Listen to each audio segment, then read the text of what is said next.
Southside 457. Did you know that the South Side on Lamar is a National Historic Building? This building tells a story. I just started to connect to with my heart. There are so many stories in this building. I wanted to teach other people how to naturally love themselves, and so I ventured into the field of opening my own spot. There are people in this building with a passion to share what they know. When I share my knowledge and my skills and my gift, I'm serving my purpose. Preachers, teachers, architects, attorneys, engineers, artists of all kinds in this building. What makes this place tick to me and makes it exciting is the combination of so many different kinds of people. It's like a melting pot. It's like a melting pot. 15 years, I've never regretted being here at Southside. Welcome to the Southside 457 podcast. I'm your host, Walter Johnson Jr. Let's get it on. You can't miss the princess. Listen, Linda, listen. Southside 457. Welcome back to the Southside 457 podcast. I'm your host, Walter Johnson Jr. And today we have another special guest.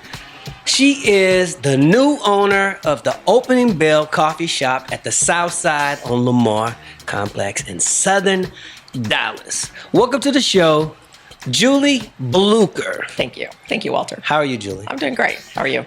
I am doing well. So one of the first things I always ask everybody on the Southside 457 podcast is, how did you hear about the Southside? And what was it like the first time you got here? Well, I heard about the coffee shop just the old-fashioned way through a Google ad, really. They're looking up, Google search and finding out businesses were for sale, and I saw it at a brokerage company. And then I drove down, and I just thought it was like one of the coolest places I've ever been. So I instantly fell in love with it. So you bought the coffee shop. Yep. Tell me about that whole exchange. Tell me. Well, when did you know, this is it, and man, this is what we're going to do? So I had been looking for a place for a long time, or looking for a business for a long time, and it just seemed to kind of really click. And there was a lot of things in my life, a lot of factors that were going on that really was making me just take that leap of faith and just jump. And, part of it was my kids were growing up. I was kind of looking for something to do. And part of it was just it's now or never. I'm not going to do this in 10 years. If I'm going to do something, I need to do it now. And it was the closest thing to perfect as I could find out there for me at the time. I'd actually almost purchased a ice cream store up in Denton County.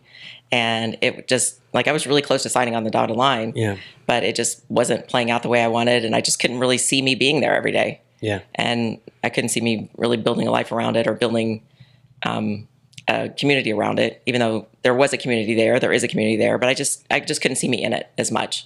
And I came down here, and this just seemed like a better fit for me.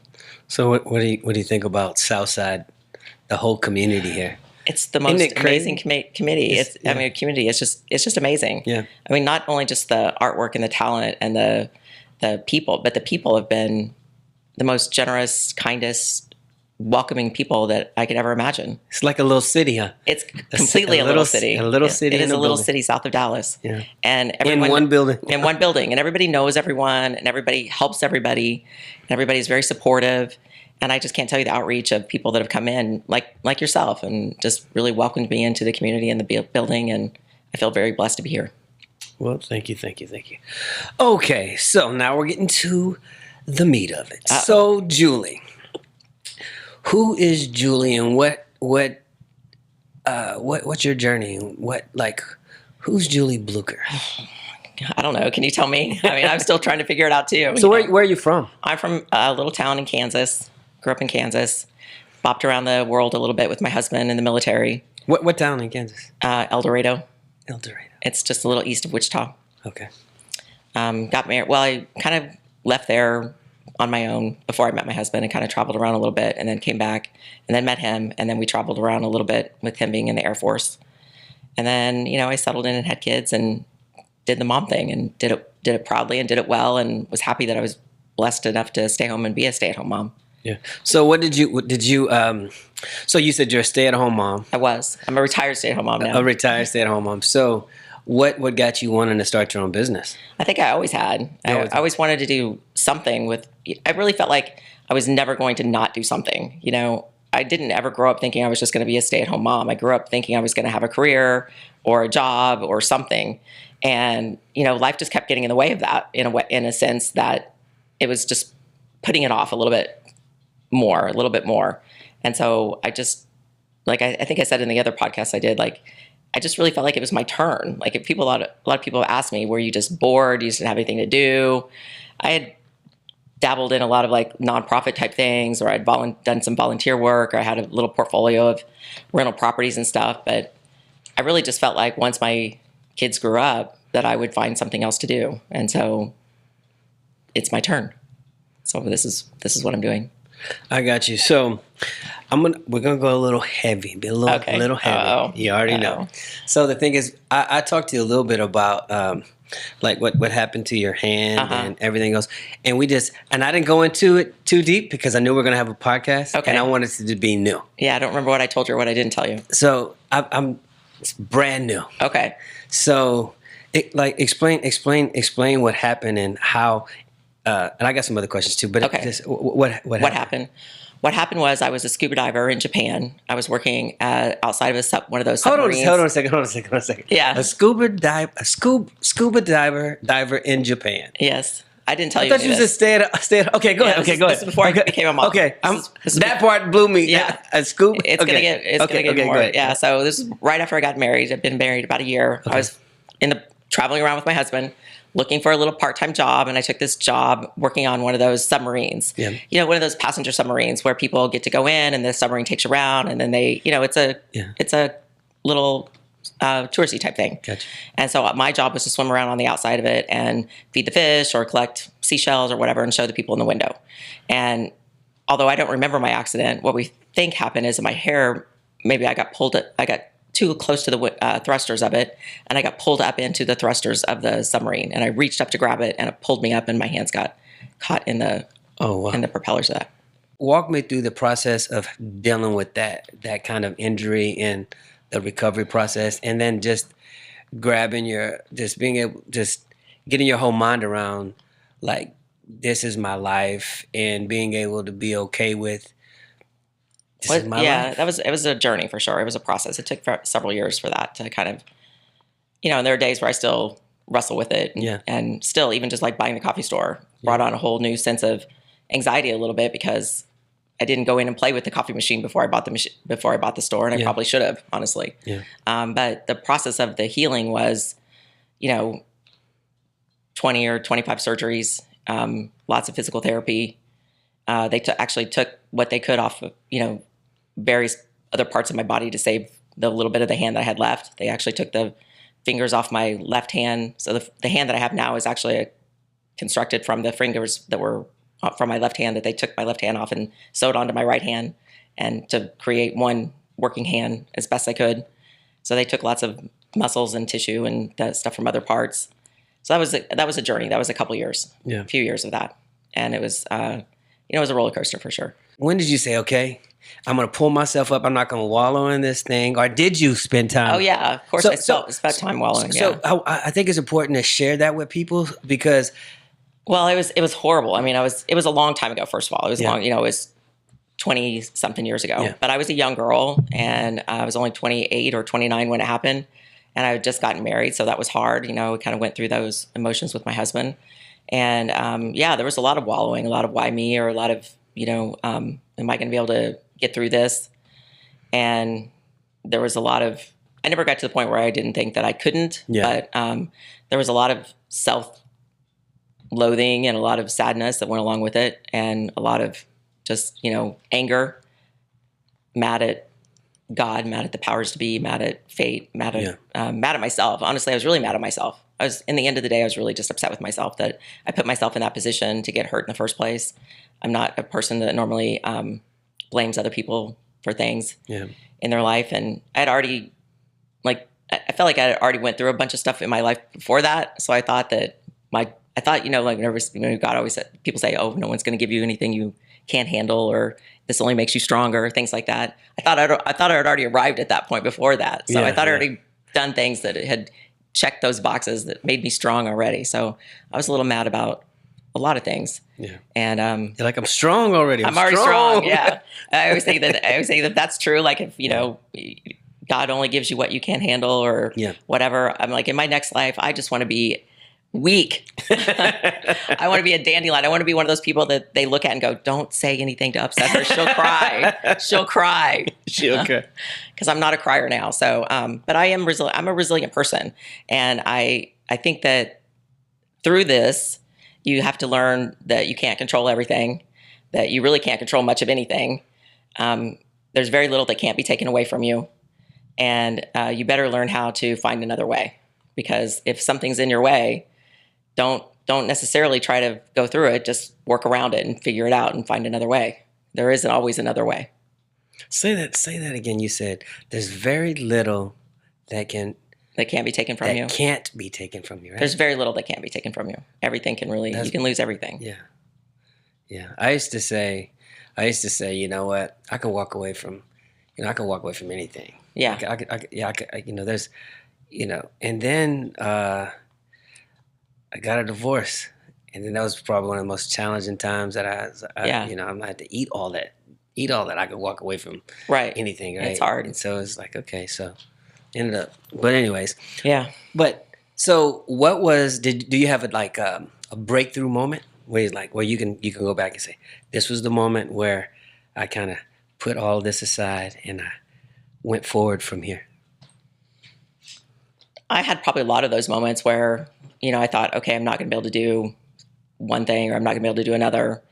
And I just, I had a friend one time say to me like, oh, I don't think you're going to be able to finish your degree. And I was like, no, I am going to finish my degree. Yeah. Like, this is something I'm going to do. Like, this isn't going to stop me. Or I had thousands of those moments, honestly. I think it's one of those things you really realize at some point, you really have no choice but to just carry on.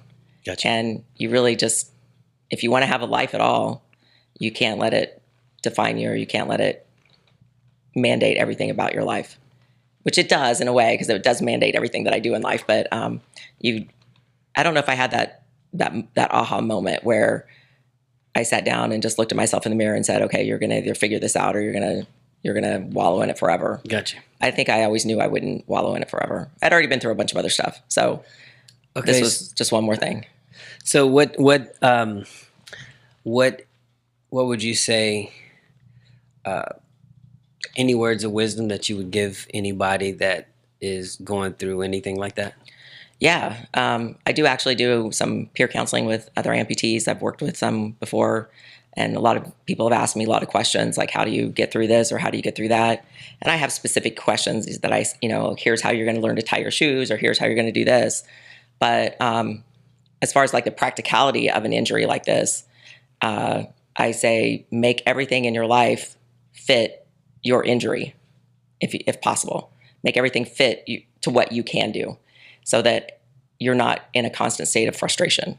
So, and when they say, what do you mean? I say, make every doorknob, every switch, every shoelace, every pair of pants you put on, every car you drive, everything that you do, every kitchen utensil, everything, make it fit you. Don't try to do it the other way, because if you do, you'll go crazy. Yeah. And so if you can just do that, then you won't have a constant source of aggravation and frustration. And over time, you will slowly forget that you're doing things different than other people are. Because it will be your normal. It will be you'll go through your day or my day doing things in a way that is normal for me, that doesn't frustrate me every single moment. The same way you do. The same way you cook your food. Yeah. You're not frustrated every moment because you can't use your utensils. I will have less and less moments of those frustrations. And that helps you to kind of quiet the anger of it and the frustration of it. Perfect. But I joke that being me is like traveling with the toddler, but I'm the toddler. I drop everything. I spill everything. I need a lid on everything. I get very frustrated. I'm impatient. So I'm the toddler. I got you. Yeah. Okay, so moving on. Something else that I've learned about you is that you're like a music head. Oh yeah. You love I love the music. whole coffee shop is just, I mean, it's turned into this like a music festival every week. Good. Explain to people where that came from. And I don't know. I think my love of music just came from just listening to it all the time, or having moments in my life like this where I needed friends and I needed other people to talk to, and sometimes music is that friend for you. And music can sit and listen to for hours when other people are really tired of listening to. So who's your biggest friend in music? Oh, it changes all the time. It changes all the time. I go through. When you were younger, like go through the stages. Oh. When you were younger, who? And when I was younger, I was definitely a metalhead. Okay. When I got a little bit older, I was probably into like pop stuff, like most kids are, whatever was trendy. I went through a country phase when I moved back to Kansas, which is probably normal because I was in Kansas. Favorite country artist? Oh, Dwight Yoakam is one of my favorites. I've seen him numerous times. I kind of like the old stars a lot. I love Dolly Parton and Dwight Yoakam and Garth Brooks and some of the older. Vince Gill? Love Vince Gill. He's an amazing guitar player. You know, he lives an hour down the road. No, I did not know that. Yeah, he plays with the Eagles now. Yeah. I didn't know that. Oh, yeah, he plays with the Eagles. I didn't know that. Oh, yeah, he's a member of the band, and he's one of the most underrated guitar players out there. Yeah. He's an amazing guitar player. That's crazy. He went from being lead to just playing. Yeah. Wow, I didn't know that. Yeah. But I don't know. I went through a big John Mayer phase for a few years. I love John Mayer. Love John Mayer, another great guitar player. I'm really into the Dead and Company right now. I'm really into J.J. Gray and the Mofo. That's kind of my band that I'm really listening to all the time now. I don't know. You probably don't. A lot of people don't know J.J. Gray and the Mofo, but excellent blues musicians. Okay. I go through phases, and I get almost kind of like freakishly nerdy about them, and I'll like learn all the words and study all their songs and learn all about how they created every song and what every song came from, and then I'll move on to the next band. So I kind of go through phases where I'll hyper focus on one or two. It's kind of like reading a book, right? It is kind of, yeah. But but I do, blues is definitely my genre. So you've turned. I mean, it's like open mic central down there, and you have artists explain to people what it is that you want them to experience when they come to Open Bell, as far as coffee and all the atmosphere and everything that you have there. Well, I just want them to come and enjoy the vibe and relax and hang out and maybe listen to some music. I let my staff play their music a lot during the day, which it doesn't always coincide with what I want to play. And they don't always want to hear what I want to play. So we try to compromise. Sometimes I just go ask the customers, what do you want to hear? And so you don't have to listen so to that anymore? I don't have to listen to theirs, mostly, yeah. You go ask them, hey, do you like yeah. I joke. I'm like, okay, we're turning on old person music now. We're turning on old people music now. But that's why I got the big TV, because I thought I would like to see the music too being played out. And I thought if we can't have music on the stage, we could have a concert on the wall. So that's what that TV. A concert on the wall. Right. I like that. Yeah. And everybody asked me, why'd you get such a big TV? And I said, because I want to go to when I go to a concert, I want to sit in the front. I don't want to sit in the back. I don't want to see it in a little spot. I want to see it big. So I got the biggest TV I could find, and I'm putting live shows up there. Well, they're not live, but they were recorded live. Yeah. But I thought if we can't have it on the stage, we could have it on the wall. Yeah. And then I don't have to listen to the stuff that the baristas listen to. So what's your vision for the coffee shop in Open Bell? What would you like to see happen in like the near future? I'd like to see some more food. I've been working really hard to get Barry's food in. I'd like for us to expand our lunch menu a little bit. I'd like for us to have a dinner menu. Not a menu, but dinner options, dinner items. And I'd really like to see the nighttime crowd grow. We've pretty much locked down breakfast and the coffee part, but we still are struggling to get people in there in the evenings. I would like to see that grow. I would like to see maybe a happy hour every day from 4 to 6. I can see that. Yeah. I'd like to see it not be closed Monday, Tuesday, Wednesday night. Right now we are, but the times that we've tried to stay open, no one comes in because it's a coffee store. Yeah. But if we had happy hour and we had pizza, or if we had some barbecue sandwiches, or if we had something to bring people in, or some other nights, my baristas have some good ideas, like they want to do a movie night, or they want to do some other things on the nights that we're closed to try to bring in other people. Would be nice.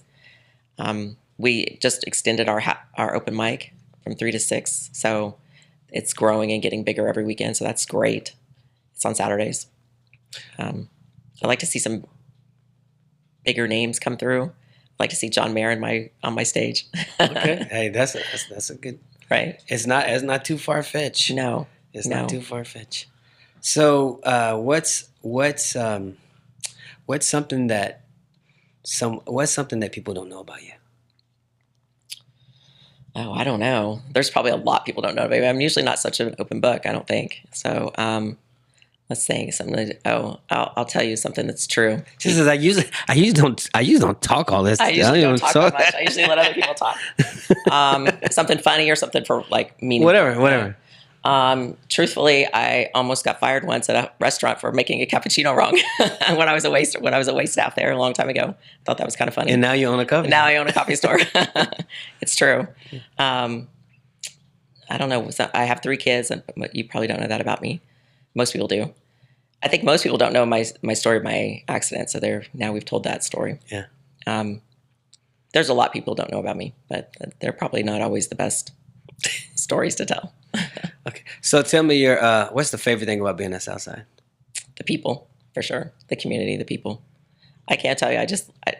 My husband said whenever he saw me, he came in after I'd had the store open for 2 or 3 weeks, and he's like, you already know everyone's name, and you're giving everyone hugs, and he's like, it's like you've been here for years. Gareth, yeah. I got it right. Gareth. I called him Gaber one time. I called him Garth for the first 2 months we dated. Garth. He didn't even correct me. He was like, I don't care. Call me whatever you want. Right. Yeah. Okay. So what's something that you want to share that I did not ask you? I don't know. These tough questions you're asking me.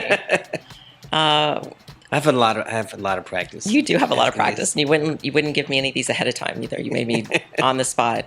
I don't know. I guess the thing you need to remember with me is I am resilient, and I will find another way. That's me. If one way doesn't work, another way will happen eventually. So I'm very resilient, and I'm tenacious. I'll just keep trying. I'm like the stray dog that won't go away. You just finally put some water out for him because you feel sorry for him. I'm tenacious, and I will keep trying, and I'm here to stay. Well, I appreciate you for being on the show. Thank you. Thank you so much. I appreciate you. We've been talking about this for I'm sorry. a while. Yeah. And thank you for having me. Oh, Thank you for thank coming you. to Open a Bell all the time. I'm gonna have you back on the show too, but we'll talk about other things. Yeah. But I think it's just you have an interesting story. You're in the building, and I think that I just wanted to get your story documented so that people can hear it, so they can know who you are, and welcome to the building. Thank you. I feel very welcomed here. Yeah, you guys have made me feel great here. All right, thank you. Thanks. Until next time, thank you for listening to the Southside 457 podcast. See you soon. Southside 457.